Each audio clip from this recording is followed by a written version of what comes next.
What does it mean to trade with leverage? And for those wondering why I'm asked that question, it's in the context of what happened Friday at around stock market closing hour of 4-ish. The crypto market experienced the biggest liquidation event in its history. And for context, it is orders of magnitude bigger than the COVID crash and the FTX crash. I believe the COVID crash was around 2.2 billion liquidated. FTX was around 2.6. This is closer to 20 billion. So it's between 10 and 15 times bigger. Now, how did such an event occur? We're not entirely sure yet, but it was onset from Trump's tweet on the tariff war with China. And in the past, Trump has given tweets on tariff wars, and for the most part, the stock market has already kind of priced that in, and so has the crypto market. In fact, I've seen it pump when Trump would make such comments. In any regard, it was a pretty stark tweet, and it set off a cascade of events which caused absolute pandemonium and chaos. So, first and foremost, he made the tweet, and then you had this cascading effect of something called just liquidations. So, what does that exactly mean? So, let's just say you buy one Bitcoin, and if the price goes up $1, you made $1, right? What if that's not good enough? You want to make more money. You want to find a way where if the price goes up $1, you want to make $2. Now, let's just say it comes along the bank and goes, hey, I can do that for you. If the price goes up $1, I'll give you $2. But if the price goes down $1, you have to give me $2. And of course, we think Bitcoin is always going up. And we go, sure, I'll take that trade. I'll make that deal. And you shake hands. And you go, wait, what about $3? If it goes up $1, I want to make $3. I want to have a 1-to-3 ratio. And the bank goes, no problem. Oh, by the way, if it goes down, you're going to owe me $3 for every dollar. That's fine. What about 10x? What about if it goes up $1? I want to make $10 because I don't have 10 Bitcoin. I don't have that money, but I have one Bitcoin and I want to be able to leverage it to make more money. And I want to do a 10-to-1. Bank goes, no problem. Then I go to the bank. Hey, but what about collateral? Like, how do you know I'm going to pay you? The bank goes, no problem. I'm just going to use your Bitcoin to pay myself. So, if it goes down $1 and you owe me $10, when you sell your Bitcoin, I'll just take the $10 from the sale. Sounds pretty fair to me. And actually, what about $100? What about for every dollar Bitcoin goes up, I want to make $100? Bank goes, no problem. We'll take that deal. By the way, if it goes down $1, you owe me $100. No problem. It's not going down anyways. It's only going up. You go for a half-hour jog and you come back and you're like, oh, wow. Bitcoin is down 10% like any other day.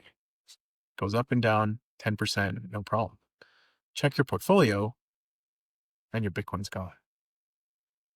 The bank took your Bitcoin. You're like, hey, that's not fair. What? You can't just take my Bitcoin. They go, well, it's down $10,000. And we agreed for every dollar, you'll pay me $10. And that's the full Bitcoin. So your collateral is at zero.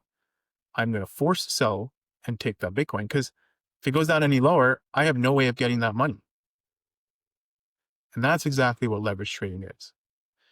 You trade 10-to-1, 5-to-1, 3-to-1. Now, the way this works is when Bitcoin goes down, and here's the thing, something called a flash crash is what really happened.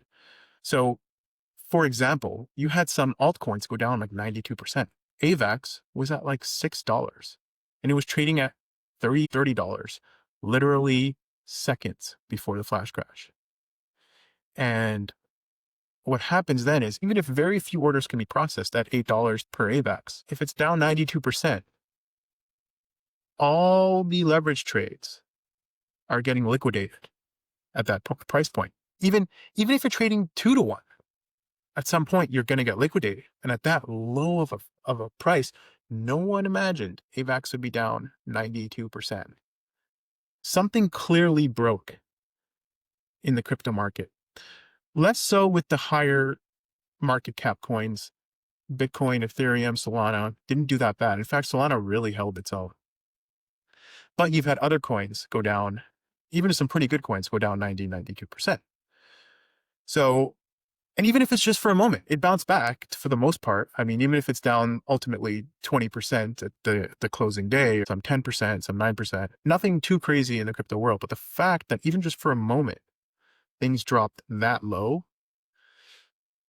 caused a huge cascading event where pretty much anyone who leverage traded altcoins got liquidated. And a huge percent of people who even traded Bitcoin got liquidated. And part of what makes this so nefarious is that even people who shorted Bitcoin, who bet it would go down, and it went down, couldn't close their sale because some of the exchanges were offline.